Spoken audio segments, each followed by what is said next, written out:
What's up? Good morning. Happy Mother's Day to all the mothers out there. My wife's still sleeping. I'm pretty sure all my kids are waking up now. So, of course, we're going to be doing the Mother's Day stuff and making breakfast and all that jazz.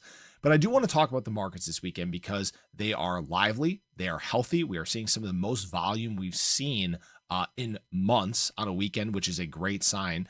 And right now, we have a couple key tests that are going on that we need to talk about. And these are very important because a lot of people keep asking the same question. Hey, is this real? Is this really what's going to lead us to this alt season? And we're going to talk about all that and more in this video. So if you guys are new or haven't already, make sure you hit that subscribe button down below. Hit that bell. It's free to do. It'll keep you updated anytime there's new content live here on the channel.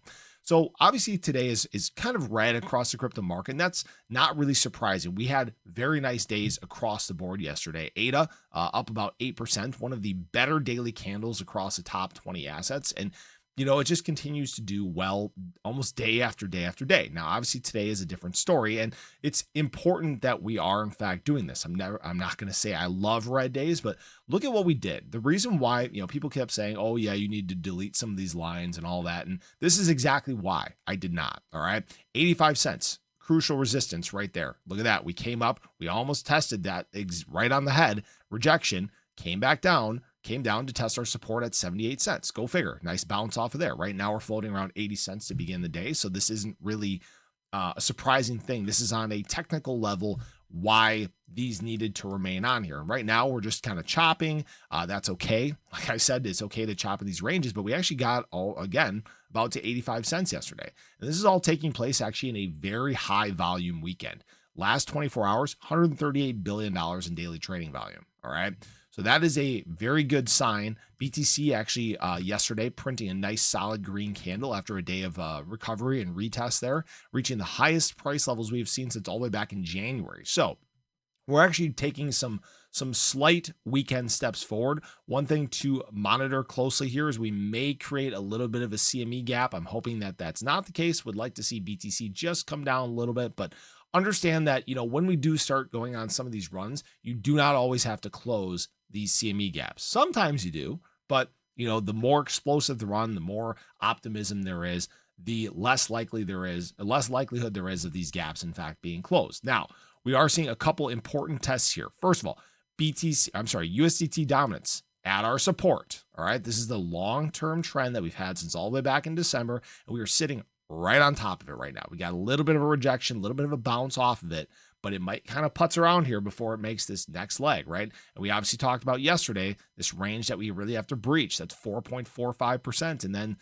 this thing could turn into a little bit of a runaway train here, right? BTC dominance, important test, right? We got all the way down to 100-day moving average here, all right?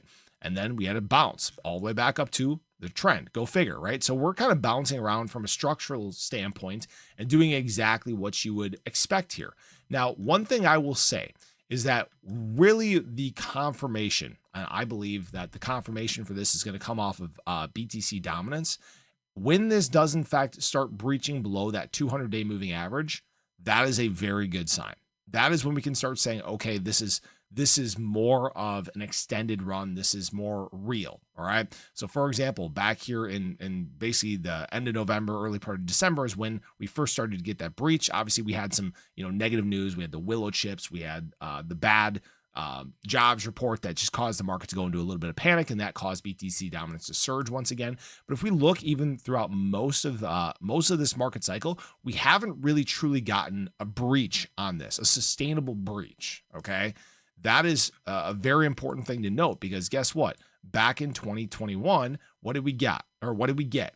We got a sustainable breach below here. This is exactly what triggered alt season, this major explosive time, or I'm not going to say alt season, I'm going to say up only season, right? This triggered this massive run in the crypto market. And frankly, we have not gotten that yet. All right. We have not gotten this mega massive run. All right.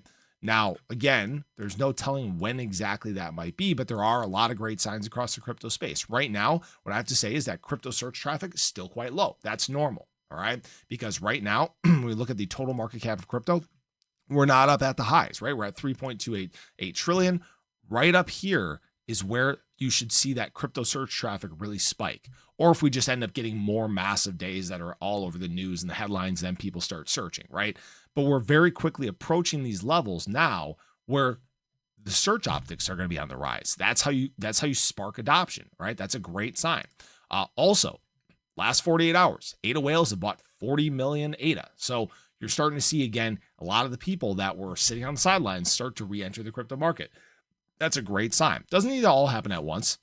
There's a lot of people that are probably still thinking we're going to keep dropping down and we're going to come down and retest, down around 72 cents or so, and understand that still anything is possible here, right? But you can feel the tides turning in the crypto market. Now, what I will say is that even yesterday, as we had some big liquidations across the crypto market on the short side, and ADA ran to 85 cents and just continued to brutalize them left and right. Apparently, they haven't had enough because, once again, they have returned. We're seeing almost a 5% imbalance to the short side just in terms of ADA alone. And that's where, again, you're starting to see, again, everything align for another leg, either today, tomorrow, the next day, whenever it might be. I'm not saying that that's what's going to happen for sure. Understand that, right? We're, again, still in this SOS phase. This is still the range where you would normally see chop taking place before your next extension on the Wyckoff accumulation model. But yes, I would say that this is starting to look like the beginning of that next major leg in crypto. Okay.